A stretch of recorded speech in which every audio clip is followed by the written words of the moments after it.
మహాభారతంలో ద్రౌపది గురించి మాట్లాడుకోవాలి మనం. హ్మ్. ద్రౌపది అనగానే నిండు సభలో లాక్కొచ్చే ఘోర అవమానం జరుగుతుంది. సో ఆవిడని ఆదర్శంగా తీసుకోవద్దని కొంతమంది అంటూ ఉంటారు. సో చాలా మందికి చాలా సందేహాలు ఉంటూ ఉంటాయి. సో దాని గురించి మీరు ఏమంటారు? ఆదర్శంగా తీసుకోవచ్చా, తీసుకోకూడదా? ద్రౌపది ద్రుపద మహారాజు కూతురు గనక ఆవిడికి ఆ పేరు వచ్చింది. యజ్ఞసేనుడు ఆయనకున్న ఇంకొక పేరు కనుక యాజ్ఞసేని అంటారు. ఆయన యజ్ఞం చేస్తే యజ్ఞకుండంలో నుంచి ఆవిర్భవించింది.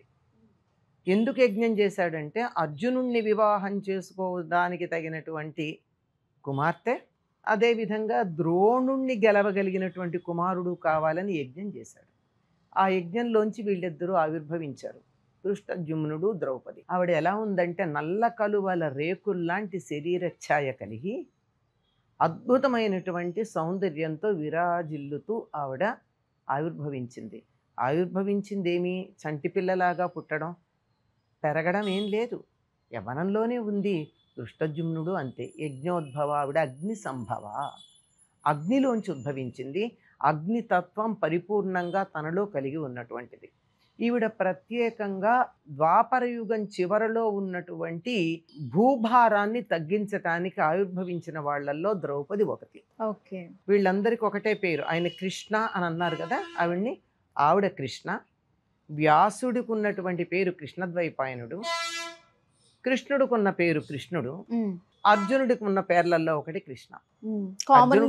అర్జునుడి పేరేమో తెలుపు అని అర్థం, కానీ ఆయన కూడా నల్లగానే ఉంటాడు. కృష్ణుడు నల్లగా ఉంటాడు, ద్రౌపది నల్లగా ఉంటుంది, ఆ తర్వాత వ్యాసుడు నల్లగా ఉంటాడు. ఈ నాణ్యమైన నలుపుతో ఉన్నటువంటి వీళ్ళ ద్వారా భూభారం తగ్గడం జరిగింది. ఈవిడ ఆవిర్భవించిందే అర్జునుని వివాహం చేసుకోవడానికి. అందువల్ల ఆవిడ తర్వాత వెంటనే ఆయన స్వయంవరం ఏర్పాటు చేయడం, స్వయంవరంలో రాజులందరూ వచ్చి ఎవ్వరూ కూడా గెలవలేకపోవడం. ఎందుకంటే అర్జునుడు మాత్రమే కొట్టగలిగినటువంటి ఒక మత్స్యయంత్రాన్ని ఏర్పాటు చేశాడు. ఎవరు మత్స్యయంత్రాన్ని కొడితే అతడే అర్జునుడు, అంతే. అంతకన్నా ఇంకోళ్ళు ఎవ్వరూ చేయలేరు.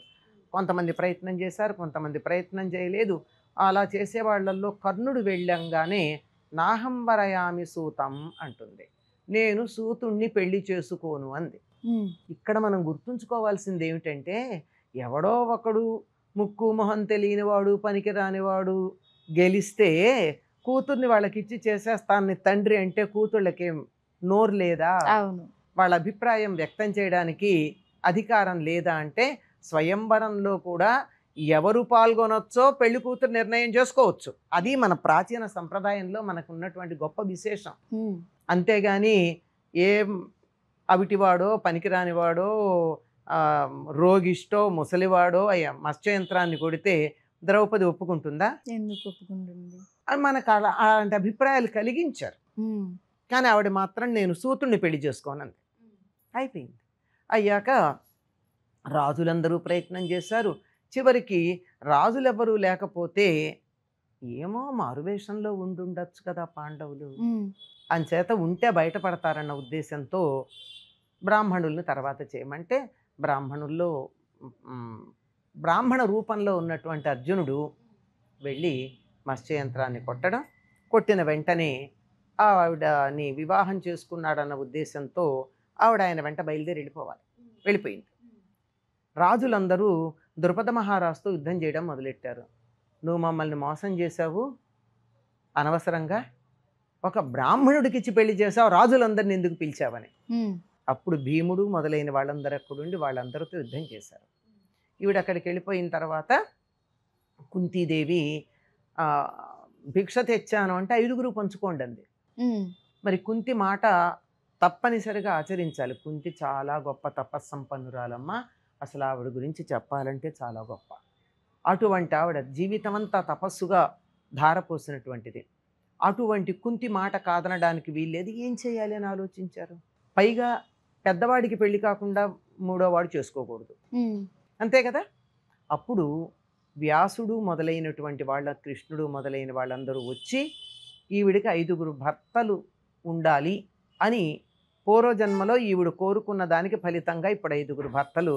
నాలాయని అనేటటువంటి పూర్వజన్మలో ఆవిడ చేసినటువంటి తపస్సు, శివుడు ఆవిడకి ప్రత్యక్షమైతే నీకేం కావాలంటే భర్త భర్త భర్త భర్త అని 5 సార్లు అడిగిందట. ఇచ్చాను పో అన్నాడు. ఉమ్, మరి అట్లాంటప్పుడు ఎట్లా కుదురుతుంది? మరి 5గురు భర్తలు, ఇది పాతివ్రత్యానికి భంగం కదా అవును కదా. అనుకుంటే, అప్పుడు ఒక్క ఇంద్రుడి యొక్క అంశతోనే 5గురు ఆవిర్భవించారు వీళ్ళు, ఉహుం, పాండవులు 5గురు. కనుక రూపాలు వేరే ఉన్నా వాళ్ళ అంశ ఒకటే అనే ఉద్దేశం. ఓకే. ఇదంతా చెప్పి ఇందులో దోషం లేదని అంతకుముందు జరిగినటువంటి కొన్ని ఇతివృత్తాలు చెప్పి ఇందులో తప్పు లేదు అని అన్నారు. దీంతో పాటు ఇంకోటి ఏమిటంటే, ఈవిడ కన్య. కన్య అంటే అవివాహిత అయినటువంటి అమ్మాయిని కదా అర్థం. పంచకన్య స్మరే నిత్యం మహాపాతక నాశనం అని చెప్పినటువంటి దాంట్లో అహల్య, ద్రౌపది, తార అని చెప్పిన దాంట్లో ద్రౌపది ఉంది. కన్య ఎట్లా అవుతుంది? అవును. ఒక్క పెళ్ళే కాకుండా 5గురు భర్తలు ఉన్న ఆవిడ, పెళ్ళొకటే, భర్తలు 5గురు. ఎలా అవుతుంది అంటే, ఈవిడికి కన్యాత్వం భంగం కాదు. ఉమ్, ఈవిని శ్యామ అనే పేరుతో చెప్తా. అంటే ఆ లక్షణాలు ఉన్న వాళ్ళకి శ్యామ అంటే నిరంతరం కూడా వాళ్ళు ప్రౌఢ దశలో ఉంటారు. యవ్వనం పూర్తయి ప్రౌఢత్వంలో ప్రవేశించే దశలో ఉండే వాళ్ళని శ్యామ అన్న పదంతో వాడతారు. ఉమ్, అంటే వాళ్ళకి ఎప్పటికీ వార్ధకం రాదు, వాళ్ళు ఎప్పటికీ కన్యలుగానే ఉంటారు. ఉమ్, కనుక ఒక భర్తతో ఆవిడ కాపురం చేసినా ఆవిడ కన్యాత్వానికి భంగం లేదు. వావ్. ఇది ఉంది. పైగా ఆవిడ అగ్ని అండి. అగ్నిని ముట్టుకున్నటువంటి వాళ్ళు నశిస్తారు తప్ప అగ్నికి మాలిన్యం వస్తుందా?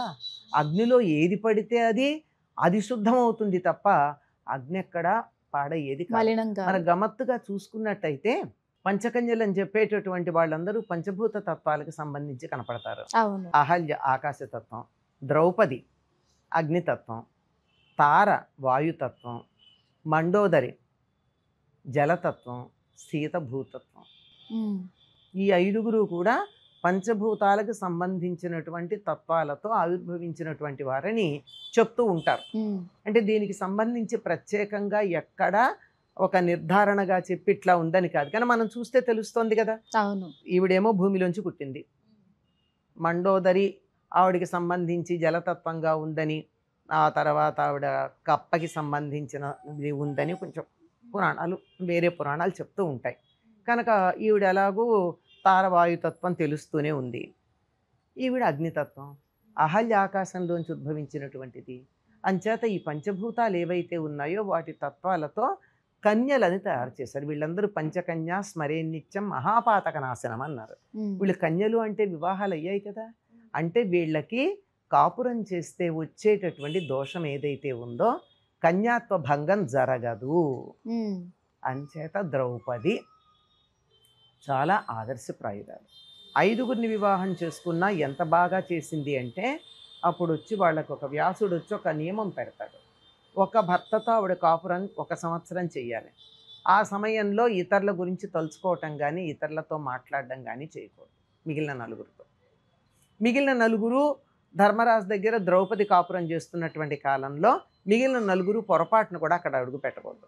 ఉమ్, ఇట్లాంటి నియమం చేసినప్పుడు ఈ 5గురు వల్ల 5గురు సంతానాన్ని పొందింది ఆవిడ. ఈ 5గురికి ద్రౌపది కాక వేరే భార్యలు ఉన్నారు, సంతానము ఉన్నారు. ఉమ్. ఈ 5గురికి. ఈ 5గురికి కూడా ఉన్నారు. కాకపోతే ఈవిడ పట్టమహిషి గనక ఈవిడికి కలిగినటువంటి సంతానానికే ఉప పాండవులు అన్న పేరుతో మనం చెప్పుకోవడం జరుగుతుంది.